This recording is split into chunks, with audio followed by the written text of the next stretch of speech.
ہم کریں گے ہر مظلوم کی حمایت۔ السلام علیکم ناظرین، میں ہوں حورین فاطمہ اور آپ دیکھ رہے ہیں حمایتی نیوز HD چینل۔ نظر ڈالتے ہیں آج کی اہم خبر پر۔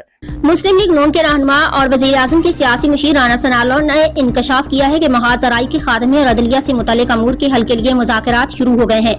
رانا ثناء اللہ نے کہا کہ وزیر اعظم اور پوری پارٹی لیڈرشپ کو عدلیہ سے متعلق معاملات پر تشویش ہے۔ معاملے کو حل کرنے کے لیے جو کوششیں ہو رہی ہیں وہ منطقی انجام سے پہلے بلکہ منطقی انجام کے بعد بھی منظر عام پر نہیں آئیں گی۔ رانا ثناء اللہ نے کہا کہ ججز کا خط لکھنا کافی ہے کہ ایسا لائحہ عمل بن جائے کہ ادارے ایک دوسرے کی حدود میں مداخلت نہ کریں۔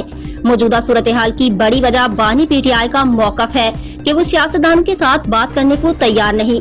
رانا ثناء اللہ کا کہنا تھا کہ DG ISPR نے کہا کہ سیاستدان آپس میں بات کریں، ہم سے بات کرنے کا کیا تعلق۔ PTI حکومت میں ہم 2 بار ملاقات کے لیے انتظار میں رہے۔ بانی PTI اس طرح سے اپنا پارٹی اور ملک کا نقصان کر رہے ہیں۔ مزید خبروں اور اپڈیٹ سے باخبر رہنے کے لیے دیکھتے رہیں حمایتی نیوز HD چینل۔